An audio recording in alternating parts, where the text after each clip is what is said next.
శంఖము పదాంధ్ర జాతి చరిత్రను తిరగరాతము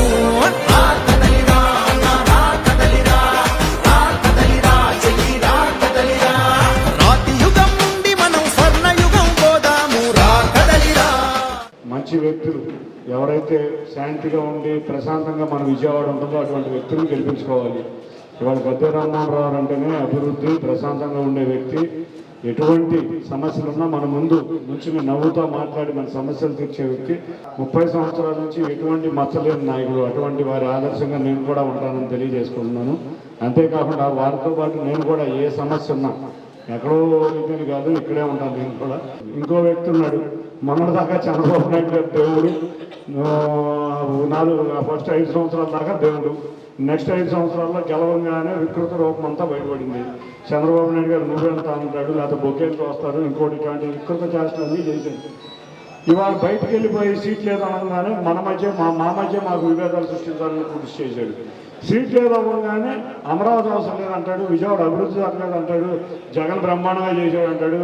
కాబట్టి ఇటువంటి వికృత చేష్టలు, ద్వంద్వ వైఖరిలో ఉన్న నాయకులు ఓడించి మళ్ళీ ప్రజా జీవితంలో నేను కోరేది ఏంటంటే మళ్ళీ ప్రజా జీవితంలో ఇటువంటి నాయకులు మళ్ళీ కనపడకూడదు.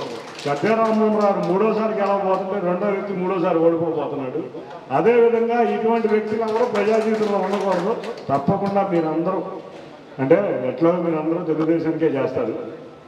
మీరు కూడా ప్రతి చోట తిరిగి అంటే మన కాలనీల్లో కూడా కొంచెం ఎక్కడైతే బ్యాక్వర్డ్ ఏరియా ఉందో అట్లాంటి చోట అంటే ఎక్కడైతే కార్మికులు లేకపోతే ఇటువంటి వారు ఉన్న చోట మీరు కూడా కొంతమంది తయారై మీరు కూడా వస్తే సిద్ధాంత మా ఆఫీస్ నుంచి కూడా మేము కూడా డైరెక్షన్ ఇస్తాం. మా సాంబశివరావు గారు అందరూ ఉన్నారు, మేము కూడా ఇస్తాం. తప్పకుండా వాలంటరీగా చేయమని ఒక్కసారి కోరుకున్నా. అన్నిటికన్నా ముఖ్యంగా మీరు చేయాల్సిన కర్తవ్యం ఏంటంటే ప్రతి ఒక్కరిని పోలింగ్ కేంద్రం వరకు తీసుకురండి. అది మాత్రం పొద్దున్నే పోలింగ్ చేయించండి. కొన్ని బూతులు ఇక్కడికి దగ్గరలో గుణదల్లో ఉండొచ్చు, ఏ విధమైన ఆటంకం జరగదు. మనం కూడా రెడీగానే ఉన్నాం.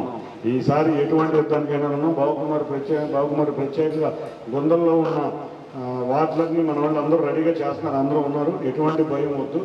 తప్పకుండా ఎటువంటి చిన్న ఇన్సిడెంట్ జరిగినా మేము అందరం అక్కడే ప్రత్యక్షం అవుతాం.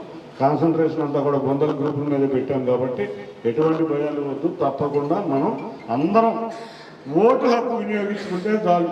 అత్యధిక మెజారిటీలో గద్దె రామ్మోహన్ రావు కానీ ఇక్కడ నేను నుంచున్న అత్యధిక మెజారిటీలో గెలబోతాం. తప్పకుండా అందరూ ఓటు హక్కు వినియోగించుకోవాలని కోరుకుంటూ